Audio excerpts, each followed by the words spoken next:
നമസ്കാരം. ഇൻഫർമേഷൻ മീഡിയയുടെ പുതിയൊരു വീഡിയോസിലേക്ക് എല്ലാ കൂട്ടുകാർക്കും ഒരിക്കൽ കൂടി സ്വാഗതം.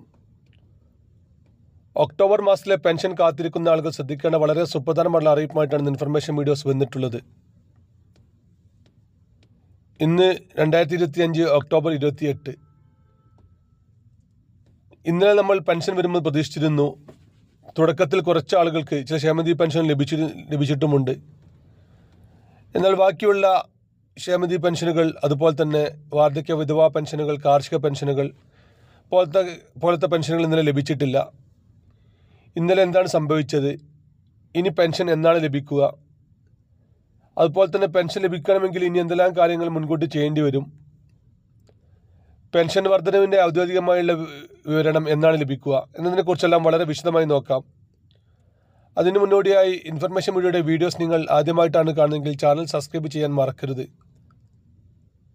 ഇൻഫർമേഷൻ മീഡിയ എന്ന നമ്മുടെ യൂട്യൂബ് ചാനലിൽ ഒരു തരത്തിലുള്ള മത രാഷ്ട്രീയ കാര്യങ്ങളും വരുന്നതല്ല.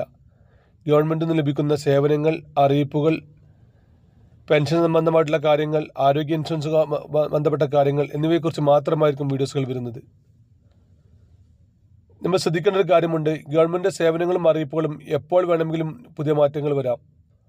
അതുകൊണ്ട് തന്നെ നമ്മുടെ ഏറ്റവും പുതിയ വീഡിയോകൾ ലഭിക്കാൻ നിങ്ങൾ ചാനൽ സബ്സ്ക്രൈബ് ചെയ്ത് തൊട്ടടുത്തുള്ള ബെല്ലൈക്കൺ കൂടി ക്ലിക്ക് ചെയ്ത് വെക്കുക. ഇന്നലെ ലഭിക്കുമെന്ന് അറിയിച്ചിരുന്ന പെൻഷൻ ഇന്നത്തോടു കൂടി വരുമെന്നാണ് ഇപ്പോൾ അറിയുന്നത്. ചെറിയ രൂപത്തിലുള്ള സെർവർ തകരാറ് മൂലം മറ്റും കൊണ്ടാണ് ഇന്നലെ പെൻഷൻ വിതരണം തടസ്സപ്പെട്ടത്. ഇന്ന് വൈകുന്നേരത്തോടു കൂടി തന്നെ പെൻഷൻ അവരുടെ അക്കൗണ്ടുകളിൽ എത്തും. ഇതുവരെയും സർക്കാർ എന്താണ് ഇന്നലെ സംഭവിച്ചതെന്നോ ഇനി എന്താണ് പെൻഷൻ ലഭിക്കുമെന്നോ ഔദ്യോഗികമായ ഒരു വിശദീകരണം നൽകിയിട്ടില്ല. ഏതായാലും നവംബർ 1 മുമ്പ് തന്നെ പെൻഷൻ വിതരണം പൂർത്തിയാക്കാനാണ് ഇപ്പോൾ സർക്കാർ തലത്തിൽ ആലോചന നടക്കുന്നത്. നവംബർ 1 കേരള പിറവി ദിനത്തിലായിരിക്കും പെൻഷൻ വർധനവിനെ പറ്റിയും മറ്റ് ഇലക്ഷനോടനുബന്ധിച്ചുള്ള മറ്റ് ആനുകൂല്യങ്ങളെ പറ്റിയെല്ലാം സർക്കാരിൽ നിന്നുള്ള അറിയിപ്പുകൾ ഉണ്ടായിരിക്കുക. നമുക്കറിയാം, ഈ വർഷത്തിൽ തന്നെ അവസാനത്തിൽ നവംബർ അടുത്ത മാസം അവസാനത്തോടു കൂടി തന്നെ ഇലക്ഷൻ സംബന്ധമായിട്ടുള്ള അറിയിപ്പുകൾ മറ്റും വരുന്നത് കൊണ്ട് തന്നെ അതിനുമുമ്പ് തന്നെ ഈ ഒരു ഒന്നാം തീയതി തന്നെ ഇതിനുള്ള ഔദ്യോഗികമായ എല്ലാ കാര്യങ്ങളും ഇപ്പോൾ സർക്കാർ തലത്തിൽ അറിയിക്കുന്നതാണ്.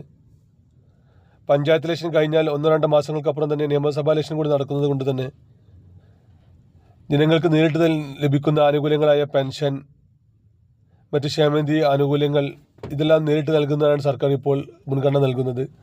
അതുകൊണ്ട് തന്നെ പെൻഷൻ ചെറിയ രൂപത്തിലുള്ള വർധനവുണ്ടായിരിക്കും. ഇപ്പോൾ ലഭിച്ചുകൊണ്ടിരിക്കുന്ന 1600 രൂപയ്ക്ക് പകരം 200 രൂപ കൂട്ടി 1800 രൂപയോ അതല്ലെങ്കിൽ 400 രൂപ കൂട്ടി 2000 രൂപയോ ആയിരിക്കും അവർക്ക് ഇനി പെൻഷൻ ലഭിക്കുക. ഏതായാലും നവംബർ 1 നമുക്ക് ഇതിൻ്റെ ഔദ്യോഗികമായിട്ടുള്ള വിശദീകരണം അറിയാൻ സാധിക്കുന്നതാണ്.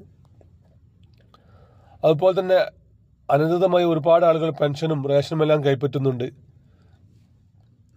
അങ്ങനെ നമ്മൾ അനധികൃതമായി റേഷനും പെൻഷനും കൈപ്പറ്റി കഴിഞ്ഞാൽ നമ്മൾ വാങ്ങിയ പണമെല്ലാം തിരിച്ചടയ്ക്കേണ്ടി വരും. 2000 സ്ക്വയർ ഫീറ്റ് മേലെ വീട്ടിൽ താമസിക്കുന്ന ആളുകളാണെങ്കിൽ, വീട്ടിൽ AC ഉള്ള ആളുകളാണെങ്കിൽ, 4 ചക്ര വാഹനമുള്ള ആളുകൾ, 1 ഏക്കറിന് മേലെ ഭൂമിയുള്ള ആളുകൾ, അങ്ങനെയുള്ള കാര്യങ്ങൾക്കെല്ലാം നിങ്ങൾ അനധികൃതമായി പെൻഷൻ കൈപ്പറ്റുന്നവരെ നിങ്ങൾ കണക്കാക്കും. അതുപോലെ തന്നെ ചുവപ്പ് റേഷൻ കാർഡുകൾ ഉപയോഗിക്കുന്ന ആളുകൾക്ക്, 1000 സ്ക്വയർ ഫീറ്റ് വീട്ടിൽ താമസിക്കുന്ന ആളുകൾ, 2000 1 ഏക്കറിന് മേലെ ഭൂമിയുള്ള ആളുകൾ എന്നിങ്ങനെയെല്ലാം ചെറിയ ചെറിയ കാര്യം കൊണ്ടെല്ലാം നിങ്ങൾ അനധികൃതമായി തന്നെ കൈപ്പറ്റുന്നവരായി കണക്കാക്കി ഫൈനുകൾ ഈടാക്കും. സർക്കാരിൽ നിന്ന് ലഭിക്കുന്ന ഓരോരോ സമയത്തെ അറിയിപ്പുകളും നമ്മുടെ ചാനൽ തന്നെ അറിയിക്കുന്നതാണ്. ഇതുപോലത്തെ വീഡിയോ കാണാൻ നിങ്ങൾ ചാനൽ സബ്സ്ക്രൈബ് ചെയ്തിട്ട് കൂട്ടുകാരിലേക്ക് ഷെയർ ചെയ്ത് കൊടുക്കുക. ഇന്നലെ നിങ്ങൾക്ക് പെൻഷൻ ലഭിച്ചിട്ടുണ്ടെങ്കിൽ നോ എന്നും, പെൻഷൻ ലഭിക്കാത്ത ആളുകളാണെങ്കിൽ നോ എന്നും, പെൻഷൻ ലഭിച്ച ആളുകൾ യെസ് എന്നും കമൻറ്റ് ചെയ്യാനും മറക്കരുത്.